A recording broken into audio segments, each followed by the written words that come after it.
Hello my dear students. आज हम electrochemical series जो कि एनसीईआरटी 12th क्लास का एक बहुत इम्पोर्टेंट टॉपिक है जो हमें बहुत सारी चीज़ों को जानने में मदद करता है।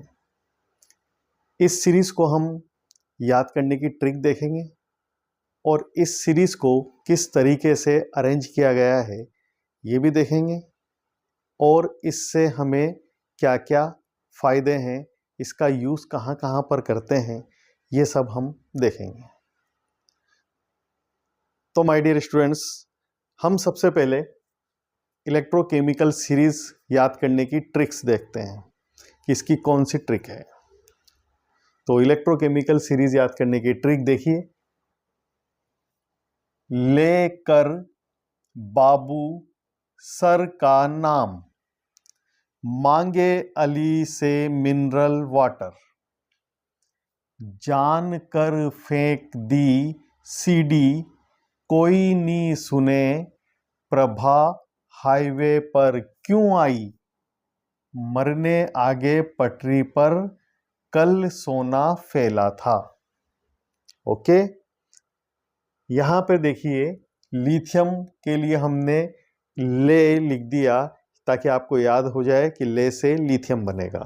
ओके, क से के आ गया तो लेकर बाबू सर का नाम, मांगे अली से मिनरल वाटर, जान कर फेंक दी सीडी, कोई नहीं सुने, प्रभा हाईवे पर क्यों आई मरने, आगे पटरी पर कल सोना फैला था। ओके, तो ये हमने एक सीक्वेंस इस ट्रिक के थ्रू याद कर लेंगे। अब एक्चुअल में इलेक्ट्रोकेमिकल सीरीज यानी वैद्युत रासायनिक श्रेणी की परिभाषा क्या है। तो देखिए, यह रासायनिक तत्वों की एक श्रृंखला होती है जिसे उनके मानक इलेक्ट्रोड क्षमता के बढ़ते क्रम या घटते क्रम में व्यवस्थित किया जाता है। यानी अभी आपने जो ट्रिक से ये सीरीज देखी है, यह इलेक्ट्रोड विभव के एक निश्चित क्रम में व्यवस्थित की गई है। इलेक्ट्रोड विभव मानक अपचयन विभव के रूप में भी लिखा जाता है और मानक आक्सीकारक विभव के रूप में भी लिखा जाता है। इस सीरीज में जो लिथियम सबसे ऊपर था उसके लिए अपचयन विभव का मान सबसे ज्यादा होता है, अर्थात वह सबसे प्रबल अपचायक है। लेकिन ये जो मान होता है ये ऋणात्मक मान होता है। अपचयन विभव का ऋणात्मक मान सबसे ज्यादा किसके लिए आता है? लिथियम के लिए। तो आप अभी केवल इतना सा याद रखें कि लिथियम प्रबल अपचायक है और इस सीरीज में जब हम नीचे जाते हैं तो सबसे लास्ट में फ्लोरीन आता है और फ्लोरीन सबसे कम अपचायक हो जाएगा। तो ऊपर से नीचे जाते हैं तो अपचायक क्षमता क्या होती है? कम होती है। जब अपचायक क्षमता कम होगी तो आक्सीकारक क्षमता बढ़ेगी। तो सबसे ऊपर जो लिथियम आता है उसकी आक्सीकारक क्षमता कम होगी और नीचे आने वाले की आक्सीकारक क्षमता सबसे ज्यादा होगी। तो एक क्वेश्चन बार बार एनसीईआरटी वगैरह में पूछा जाता है कि सबसे प्रबल अपचायक कौन है। तो पूरी सीरीज में प्रबल अपचायक लिथियम है और सबसे ज्यादा प्रबल आक्सीकारक फ्लोरीन है। ओके, जो हमने सीरीज में देखा था। अब देखिए, इस श्रृंखला में सभी अपचयन विभव हाइड्रोजन पैमाने पर दिए जाते हैं। यानी हाइड्रोजन को एक रेफरेंस मान लेते हैं, हम हाइड्रोजन को एक स्केल मान लेते हैं कि हाइड्रोजन की तुलना में दूसरे तत्वों का जो इलेक्ट्रोड विभव है वो हाइड्रोजन से ज्यादा है या कम है।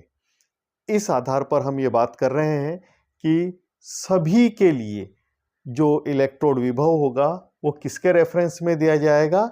हाइड्रोजन के रेफरेंस में। और हाइड्रोजन जो है उसका इलेक्ट्रोड विभव स्वेच्छा से कितना माना गया है? 0। हाइड्रोजन का इलेक्ट्रोड विभव स्वेच्छा से 0 यानी 0 माना गया है। अब इस इलेक्ट्रोकेमिकल सीरीज का यूज क्या है? तो अब देखिए यहां पर इसकी विशेषताएं देखते हैं। तो पहली विशेषता देखिए कि ऊपर से नीचे, इस सीरीज में ऊपर से नीचे जाने पर अपचयक क्षमता कम होती है। सबसे ज्यादा प्रबल अपचयक तो कौन हो गया? लिथियम। उसके बाद उससे नीचे वाला थोड़ा कम, और उससे नीचे वाला और भी कम अपचयक होगा। तो अपचयक क्षमता कम होती है और आक्सीकारक क्षमता क्या होगी? बढ़ती है। दूसरा पॉइंट देखना, इस श्रेणी में ऊपर आने वाली धातुएं नीचे आने वाली धातु की तुलना में इलेक्ट्रॉन जल्दी त्यागती है। तो हमने जो सीरीज देखी थी, इस सीरीज में जो ऊपर आने वाली धातु है वो उसकी तुलना में नीचे आने वाली धातु से इलेक्ट्रॉन शीघ्रता से यानी जल्दी त्यागेगी। आपसे अगर पूछ लिया जाए कि जिंक में और निकल में से इलेक्ट्रॉन पहले कौन त्यागेगा, तो आंसर आएगा जिंक। और अगर आपसे पूछ लिया जाए कि निकल और लेड में से पहले इलेक्ट्रॉन कौन त्यागेगा, तो अब निकल त्यागेगा, क्योंकि इन दोनों में कंपैरिजन करें तो निकल ऊपर आता है। तो जो ऊपर आएगा सक्रियता श्रेणी में यानी इलेक्ट्रोकेमिकल सीरीज में, वह इलेक्ट्रॉन पहले त्यागेगा। नेक्स्ट विशेषता देखते हैं। थर्ड, वैद्युत रासायनिक श्रेणी में ऊपर आने वाली धातु एनोड का और तुलनात्मक रूप से नीचे आने वाली धातु कैथोड का काम करती है। तो इस सीरीज में आप देखें कि जो ऊपर आ रही है धातुएं वह उससे नीचे आने वाले की तुलना में एनोड का काम करेगी।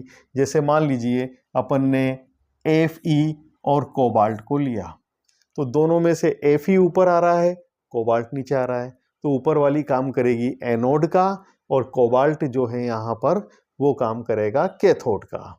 सपोज कीजिए आपने एक तो ले लिया जिंक और एक ले लिया हाइड्रोजन, तो जिंक काम करेगा एनोड का और हाइड्रोजन काम करेगा कैथोड का।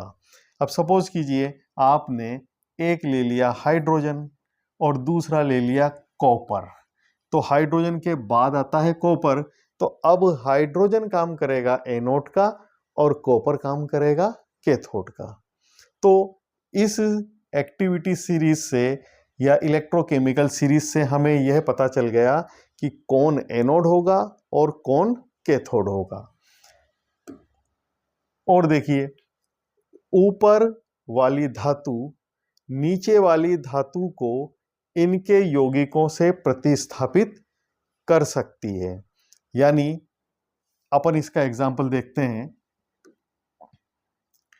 जिंक और कॉपर सल्फेट का हमने रिएक्शन करवाया। अब आप जानते हैं कि रिएक्टिविटी सीरीज में यानी इलेक्ट्रोकेमिकल सीरीज में जिंक जो है वो ऊपर आता है और कॉपर उससे बहुत बाद में आता है। अब कॉपर सल्फेट एक कंपाउंड है और जिंक एक सेपरेट धातु है, यानी एक अलग से धातु है। जब इन दोनों की रिएक्शन कराएंगे तो ये जिंक क्या करता है, इस कॉपर को हटा देगा और स्वयं इसकी जगह पर आ जाएगा। तो क्या बन जाएगा? जिंक सल्फेट और कॉपर हो जाएगा अलग। अब कॉपर को इसने क्या करा, इसके यौगिक में से सेपरेट कर दिया, अलग कर दिया। ये देखिए अब यहां पर अपन सोचें कि यहां कौन सेपरेट करेगा, तो बताओ कॉपर इस जिंक को हटाए तो क्या बन जाना चाहिए? Copper sulphate. लेकिन ये नहीं बनता। क्यों नहीं बनता? रिएक्शन ही पॉसिबल नहीं है। क्यों नहीं है? क्योंकि जिंक और कॉपर में कंपैरिजन करके देखें तो जिंक सक्रियता श्रेणी में ऊपर आता है और कॉपर आता है नीचे।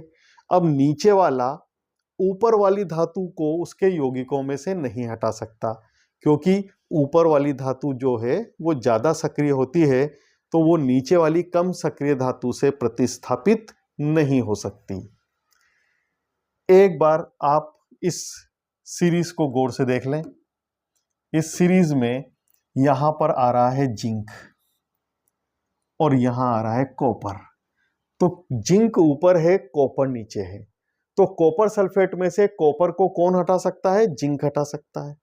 लेकिन जिंक सल्फेट से जिंक को कॉपर नहीं हटा सकता। बात समझ में आ गई? अब देखिए आप, ये मैंने रिएक्शन कराई, इसको अपन इस तरह से समझ सकते हैं कि मान लीजिए मैंने एक, ये जो है सल्फेट को थोड़ी सी देर के लिए मान लिया कि ये कोई चेयर है और इस चेयर पे कौन बैठा हुआ है? कॉपर। ठीक है, तो चेयर पर कॉपर बैठा हुआ है। अब कॉपर को मान लीजिए आप किसी ऑफिस का ये पियोन है। ओके, तो ये पियोन जो है ये चेयर पर बैठा हुआ है और जिंक जो है ये मान लीजिए उस ऑफिस का बॉस है। तो जब बॉस आता है तो पियोन अपनी चेयर से उठ जाएगा और उसकी जगह पर कौन बैठ गया जाकर के? बॉस। ओके, ये बॉस की चेयर थी और कौन बैठ गया उसमें पीछे से? कॉपर जाकर के बैठ गया, यानी पियोन बैठ गया। अब पियोन को बॉस के आने पे उठना पड़ेगा ना, तो ये जिंक के आते से ही कॉपर हट जाएगा। ये हट गया और जिंक उस चेयर पर बैठ गया, यानी बॉस उस पर बैठ गया। यहां देखें तो ये भी चेयर है और इस चेयर पर कौन बैठे हुए हैं? बॉस। तो मतलब बॉस की चेयर पे बॉस ही बैठेगा, बैठा हुआ है। अब पियोन आएगा तो क्या बॉस खड़ा होगा क्या? नहीं, वो वहीं बैठा रहेगा। तो यानी इसके आने से इस पर कोई फर्क नहीं पड़ेगा। इट मीन्स कॉपर जिंक को रिप्लेस नहीं कर सकता, जबकि जिंक कॉपर को उसके यौगिकों में से रिप्लेस यानी प्रतिस्थापित कर सकता है। तो ये हमारे रिएक्टिविटी सीरीज की सारी प्रॉपर्टी होगी। ठीक है, तो ये तो हो गया हमारा इसके गुण। ये हमारी रिएक्टिविटी सीरीज है। अब इस रिएक्टिविटी सीरीज में हाइड्रोजन का जो इलेक्ट्रोड विभव है उसे स्वेच्छा से 0 माना गया, यानी शून्य मान लिया गया। अब इसको शून्य क्यों माना, ये भी हम देखेंगे और इसकी एक्चुअल वैल्यू क्या होती है वो भी हम देखेंगे। देखते हैं, ये मैंने इलेक्ट्रोड पोटेंशियल के कुछ मान लिखे हुए हैं। सबसे पहले एक चीज आप सोचिए कि मान लीजिए मैंने एक सेल बनाया, ये तो है हाइड्रोजन सेल जिसको हम बोल देते हैं स्टैंडर्ड हाइड्रोजन इलेक्ट्रोड, और ये वाला जो है वो कोई हाफ सेल है। अब हाफ सेल में मैंने ये एक इलेक्ट्रोड लगा दिया और ये इलेक्ट्रोड तो कौन सा है? Standard hydrogen electrode. इन दोनों इलेक्ट्रोडों को एक वायर से मैंने कनेक्ट करके वोल्ट मीटर से जोड़ दिया। ये वोल्ट मीटर है और ये तो आप जानते ही हैं कि इसमें सॉल्ट ब्रिज होता है, वो तो लगना ही है। अब ये हाइड्रोजन इलेक्ट्रोड का इलेक्ट्रोड पोटेंशियल एक्चुअल में 4.44 होता है, 4.44 वोल्ट। ये इसका एक्चुअल में इलेक्ट्रोड पोटेंशियल होता है। अपचयन विभव का मान इसका 4.44 वोल्ट होता है। इसमें थोड़ी बहुत एरर भी हो सकती है, वो एरर 0.02 ज्यादा भी हो सकता है ये, और 0.02 इससे कम भी हो सकता है, पर हम अभी इसे 4.44 मानते हुए ही समझेंगे। अब दूसरा इलेक्ट्रोड मैंने कोई सा भी ले लिया, मान लीजिए मैंने इसको अटैच कर दिया कॉपर के साथ या मैंने इसको अटैच कर दिया फ्लोरीन के साथ। ठीक है, तो सबसे पहले हम इसका सेल पोटेंशियल यानी मानक सेल विभव निकालने का फार्मूला देखते हैं। वो फार्मूला होता है E naught cell equal to E naught cathode minus E naught anode. इस फार्मूले से हम सेल पोटेंशियल निकालते हैं, किसी सेल का विभव निकालते हैं। अब इसको अपन ने ये कह दिया कि ये स्टैंडर्ड हाइड्रोजन इलेक्ट्रोड है, और मैं अभी इसे सिर्फ ये मान के चलता हूं कि ये केवल एनोड का काम करेगा। ये आपके लिए परमानेंट क्या मान लिया मैंने, एनोड। मुझे इसको चेंज करना पड़ेगा। अभी मैंने कह दिया कि ये एनोड है। कौन सा इलेक्ट्रोड एनोड है, हाइड्रोजन इलेक्ट्रोड। और ये दूसरा वाला जो है वो है कैथोड। इसका अपन इलेक्ट्रोड विभव निकालेंगे तो वो कहलाएगा मानक अपचयन विभव। किसका, एनोड का। और ये मानक अपचयन विभव होगा कैथोड का। ठीक है, अब ये वैल्यूज देखिए आप, फॉर्मूला आपके सामने है। ई सेल निकालना है तो ई कैथोड माइनस ई एनोड हमें करना पड़ेगा। अब सबसे पहले मैं यहां पर ई कैथोड का रिडक्शन पोटेंशियल यानी अपचयन विभव की वैल्यूज लिख रहा हूं बहुत सारे इलेक्ट्रोडों के लिए, और यहां पर भी मैं ई नोड एनोड की रिडक्शन वैल्यू लिख रहा हूं विभिन्न प्रकार के इलेक्ट्रोडों के लिए। लेकिन यहां पर मैंने इलेक्ट्रोडों को फिक्स कर दिया, इलेक्ट्रोड नहीं इलेक्ट्रोड को फिक्स कर दिया। और ये इलेक्ट्रोड कौन सा ले लिया मैंने, स्टैंडर्ड हाइड्रोजन इलेक्ट्रोड। अब बात समझने वाली ये है कि मैंने ये फिक्स कर दिया कि हाइड्रोजन इलेक्ट्रॉन जो है, मानक हाइड्रोजन इलेक्ट्रोड जो है, उसे मैं हमेशा क्या मान रहा हूं, एनोड मानूंगा।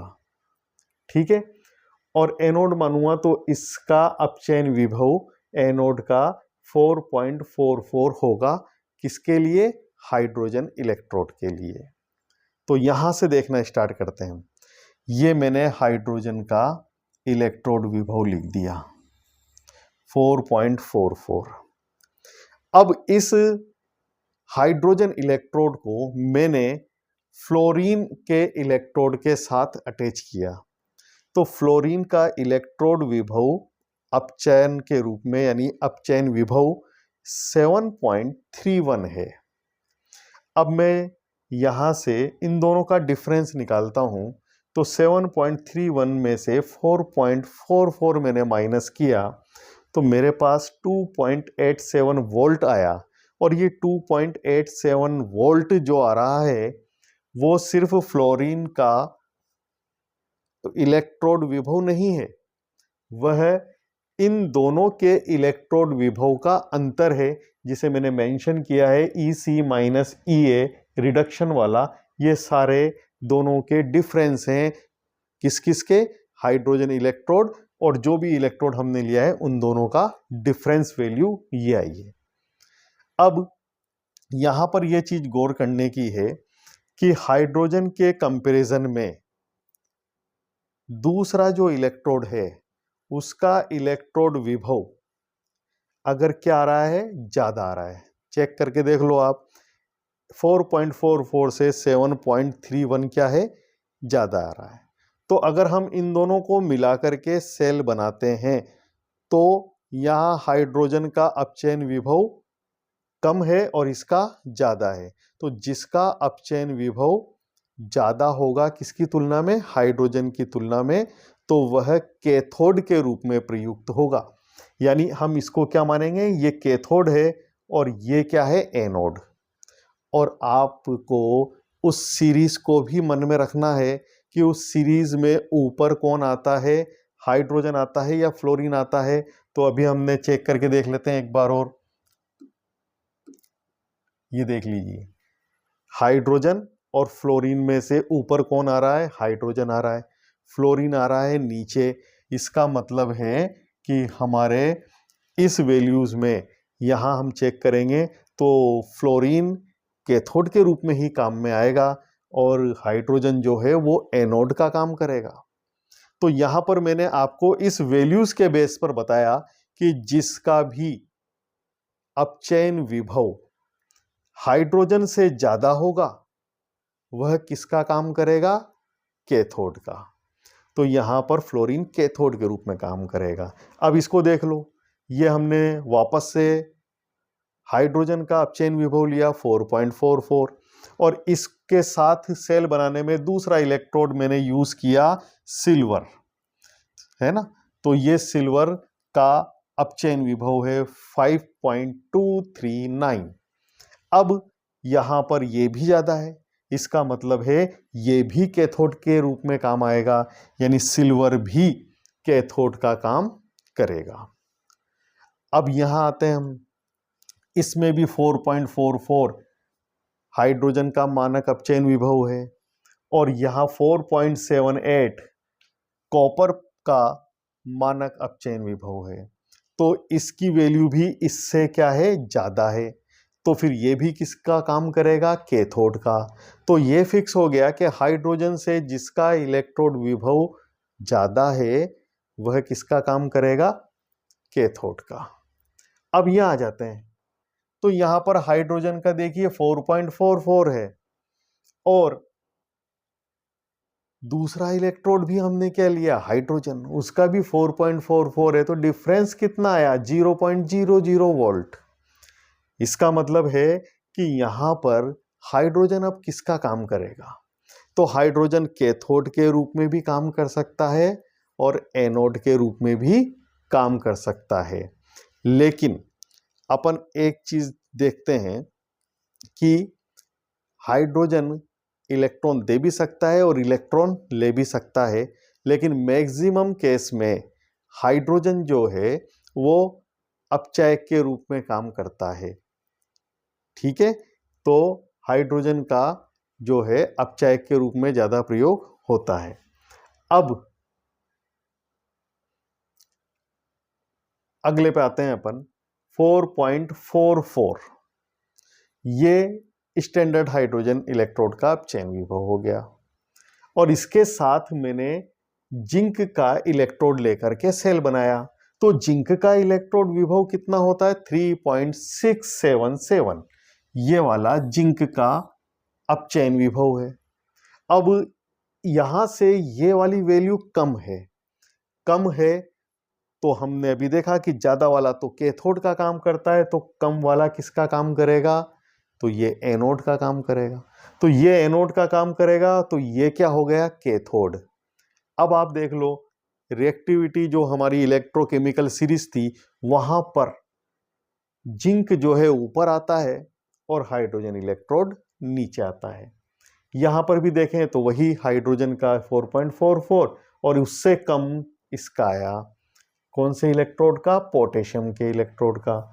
तो इसका मतलब है ये भी एनोड का काम करेगा और इसी तरीके से लिथियम भी किसका काम करेगा? एनोड का। तो यहां पर ये सब एनोड का काम कर रहे हैं और ये वाला जो है वो कैथोड का काम कर रहा है और हाइड्रोजन एनोड का काम कर रहे हैं। अब हाइड्रोजन का इलेक्ट्रोड विभव तो 4.44 होता है, हमने इसको स्वेच्छा से 0 क्यों मान लिया? तो मान लेते हैं कि हमने इस वैल्यू को 0 मान लिया। ठीक है, ये डिफरेंस आया इनका 0.0। अब अगर हमने इसको 0 मान लिया तो 7.31 में से ये माइनस होने के बाद ये वैल्यू आ रही थी। अब मान लीजिए मैंने ये किया कि इस वैल्यू को यहां पर 0 मान लिया, जैसे 4.44 की जगह मैंने क्या मान लिया? इसको 0। अब ये 0 हो गया, तो ये कितने में से माइनस हो? जब 2.87 आए। तो जब इसको 0 मान लेंगे तो ये वैल्यू 7.31 ना हो करके क्या होना चाहिए? 2.87 होना चाहिए। तो 2.87 में से 0 माइनस होगा तो रिजल्ट क्या आ रहा है? 2.87। ओके, तो ये वाली वैल्यू हमें बुक में दी होती है और इलेक्ट्रोकेमिकल सीरीज में अपचयन विभव के रूप में ये वैल्यू लिखी रहती है। तो ये वैल्यू क्या आई? ज्यादा, प्लस में। और इसी तरीके से यहां देखें तो यहां डिफरेंस कितना आ रहा है? 0.799। अब ये डिफरेंस इन दोनों का डिफरेंस है, तो अगर यहां भी इसको 0 मान लें तो फिर यहां 5.239 की जगह हमें क्या लेना पड़ेगा, 0.799, और इसमें से 0 माइनस करने पर ये रिजल्ट आएगा। इसी तरीके से अगर हम यहां देखें तो यहां पर इसको 0 मान लिया, तो अब यहां पर क्या लें कि रिजल्ट जो है वो -2.93 आए। तो देखो इस हाइड्रोजन इलेक्ट्रोड को तो हमने मान लिया 0 पोटेंशियल वाला। अब यहां पर 1.51 यानी हमने ये वैल्यू कब प्राप्त होगी, जब यहां पर हम लिखेंगे -2.93। अब 2.93 जब इसमें से 0 माइनस होगा तो रिजल्ट क्या आ जाएगा, -2.93। तो हमने ये वाली वैल्यू प्राप्त नहीं की, हमने क्या किया कि एक सेल बनाया और सेल में एक तो ले लिया हमने एनोड और एक ले लिया कैथोड, यानी 2 हाफ सेल ले लिए। अब इसको हम मान लेते हैं थोड़ी देर के लिए कि ये जिंक और कॉपर का बना हुआ सेल है। किस किस का बना हुआ, जिंक और कॉपर का। तो यहां पर मैं लिख देता हूं, ये है साहब हाइड्रोजन और ये है जिंक। अब इन दोनों में से ज्यादा इलेक्ट्रोड पोटेंशियल यानी जल्दी इलेक्ट्रॉन देने वाला कौन है, तो यहां जल्दी इलेक्ट्रॉन देने वाला जिंक है, क्योंकि यह है इलेक्ट्रोकेमिकल सीरीज में ऊपर आता है, तो ये काम करेगा यहां पर एनोड का, और ये नीचे आता है तो ये काम करेगा कैथोड का। अब देखो जिंक जो है इसका जो इलेक्ट्रोड पोटेंशियल एक्चुअल में तो होता है 3.677 और हाइड्रोजन का हम जानते हैं 4.44 होता है। अब इन दोनों का डिफरेंस हम जब निकालेंगे तो इन दोनों का डिफरेंस कितना आता है, -0.763। ये इन दोनों का डिफरेंस आता है। तो ये जो डिफरेंस आ रहा है वो डिफरेंस अगर हम इसको 0 मान लें, इसका पोटेंशियल क्या मान लें, 0, तो जब इसका पोटेंशियल या विभव इसका जब 0 हो जाएगा तो इसका फिर 3.677 लाने के लिए हमें क्या माइनस करना पड़ेगा। तो देखो यहां पर हमारा वही रिएक्टिविटी सीरीज पे जाते हैं अपन,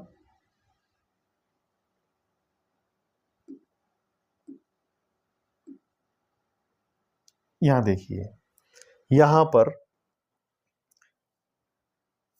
0.763 लाने के लिए हमें 3.66677 को 4.44 में से माइनस कर रहे थे। अब इसको हम मान लेंगे 0, तो जब इसको 0 कर देंगे तो ये वाली वैल्यू यहाँ पर आएगी, और इसमें से जब इसको माइनस करेंगे तब वैल्यू हमारे पास -0.763 आएगी। तो हमने 4.4 ना लेकर के 0 इसका विभव मान लिया जो हमने स्वेच्छा से माना है, और उसके रेफरेंस में जब हम इलेक्ट्रोड विभव निकालते हैं तो वह इलेक्ट्रोड विभव यह प्राप्त होते हैं हमें, और यह एक किसी इलेक्ट्रोड का इलेक्ट्रोड विभव ना होकर के दोनों इलेक्ट्रोड विभव का क्या होता है, डिफरेंस होता है, और इस डिफरेंस के आधार पर ही जो हमारी इलेक्ट्रोकेमिकल सीरीज बनाई जाती है। तो मेरे हिसाब से आपको ये सब समझ में आ गया होगा। 12th एनसीईआरटी के बेस पर तो सिर्फ आपको इलेक्ट्रोकेमिकल सीरीज मैंने जो ट्रिक बताई है उस ट्रिक से याद करनी है और उसकी विशेषताओं को ध्यान रखना है। ओके, और उसके बाद में हमने हाइड्रोजन इलेक्ट्रोड का इलेक्ट्रोड विभव 4.44 की जगह स्वेच्छा से 0 मान लिया, उसका रीज़न जो मैंने बताया है वो आपको एक्स्ट्रा अपनी नॉलेज बढ़ाने के लिए है, वो आपके एनसीईआरटी से कोई रिलेटेड नहीं है। तो आप चाहें तो इसको समझ में आ गया हो तो इसको आप अच्छी तरह से पढ़ लें, और नहीं आया हो तो आपके सिलेबस के अकॉर्डिंग तो वही आपके काम आएगा। बाकी आगे की क्लास के लिए मैंने आपको थोड़ा सा बता दिया। और अगर आपको कोई चीज़ इसमें समझ में नहीं आई हो तो आप मुझे प्लीज़ कमेंट में बताएं, और मेरे चैनल को सब्सक्राइब करें, लाइक करें, शेयर करें। Thank you.